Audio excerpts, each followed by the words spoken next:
Choosing Home by ginnyrules27. Chapter 12. Before I get started, guys, this is one of the darkest chapters this story will ever have. Anyway, I'm going to actually edit out most of this. In fact, I might not even say it at all. I'll do the framing and the result, but what happens in between is something even I can't fathom. Anyway, here we go. I'll try, okay? Meanwhile, in Fairy Cottage, Freddy glared as he watched the charming prince ramble on to Audrey about things that, in all honesty, didn't matter one bit. Who cared about online shopping? And really, what did the spoiled little prince think he was doing?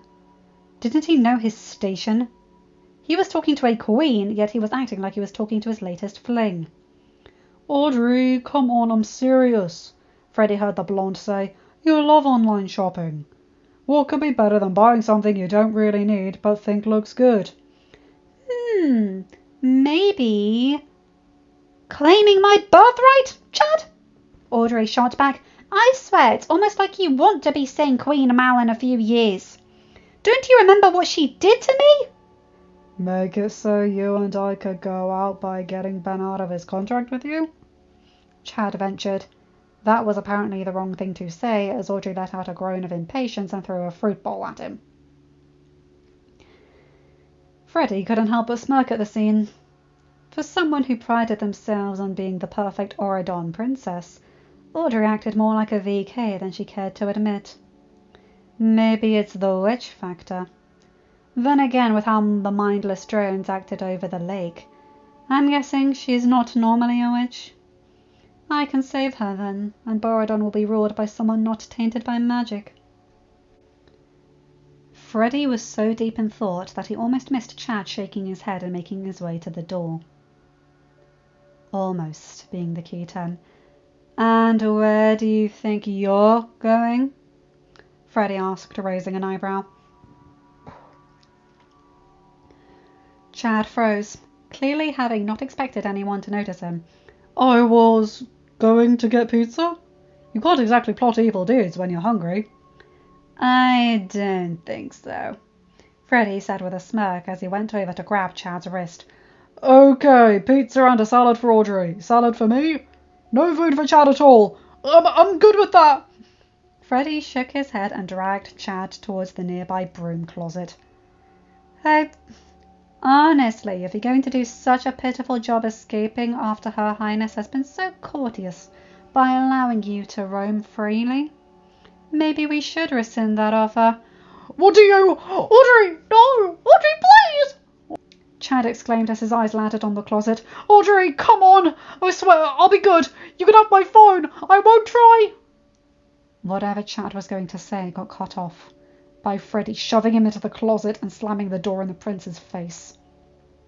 But not before taking Chad's phone and tossing it to the table. The last sound Chad heard before the door closed was Audrey cackling at his reaction. There, that ought to hold him. Freddy smirked as he lowered the board meant to lock the door. As Chad continued to pound on the door and knock tirelessly on the window of the closet, begging Audrey to let him out, Freddy stalked over to her. You're plotting something, Audrey told him. Freddy didn't answer but roughly grabbed her shoulders and smashed his lips into hers. She was his, and he didn't share. Not with the people of the Isle, not with spoiled princelings, not one bit.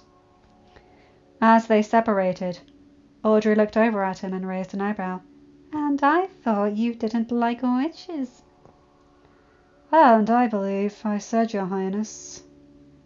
In your case, I could make an exception, Freddy told her, a small purr audible in his voice. Audrey smirked.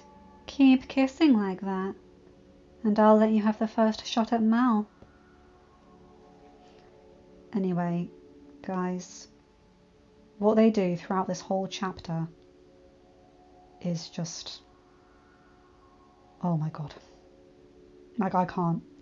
I'll discuss some of what they do here, but let me see.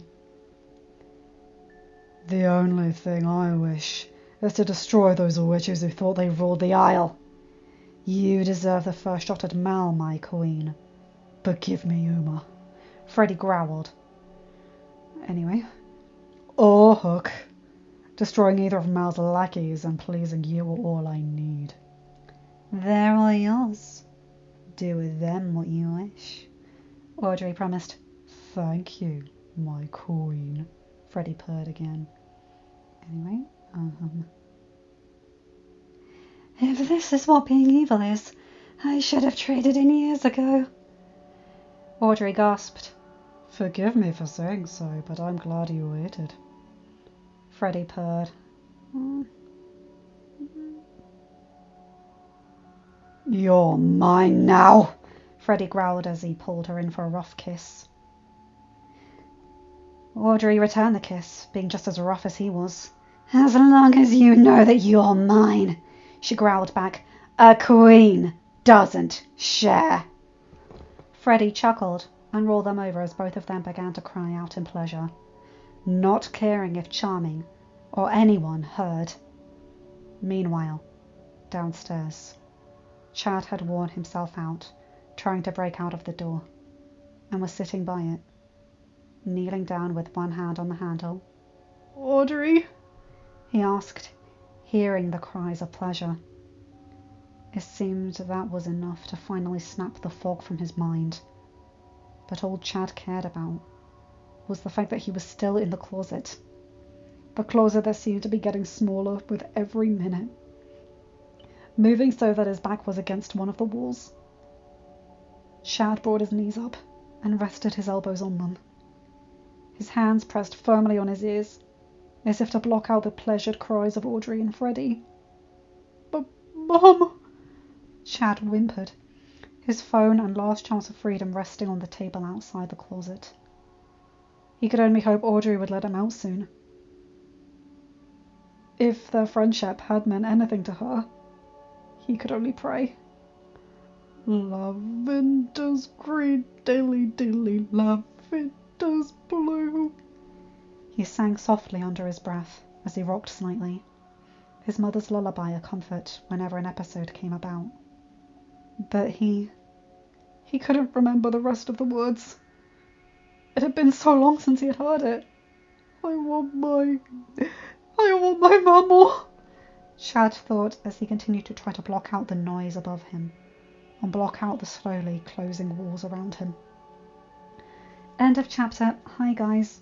Oh my god, I hated that. Ginny, you're an incredible author, but oh my god, get him out of there. Oh god.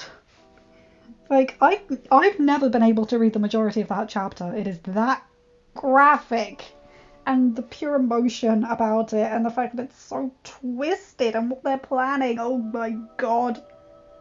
Oh god. Chad, oh, give the poor boy a cuddle.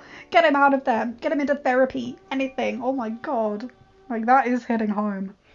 As someone who struggles with anxiety issues, the idea of walls closing in, I'm not claustrophobic, but I know what that panic feels like. And hearing someone that you were hypnotized into liking with the guy who put you in your phobia, oh god, that's psychological torture. Anyway, you guys know the drill. Like, comment and subscribe and hit that bell to get notified whenever I upload a new video. Have a good day, night, or whatever time zone you're in. Bye my guys, girls and non-binary pals. I'll see you in another video. Take care, and again, I want the next chapter to be nicer. Bye.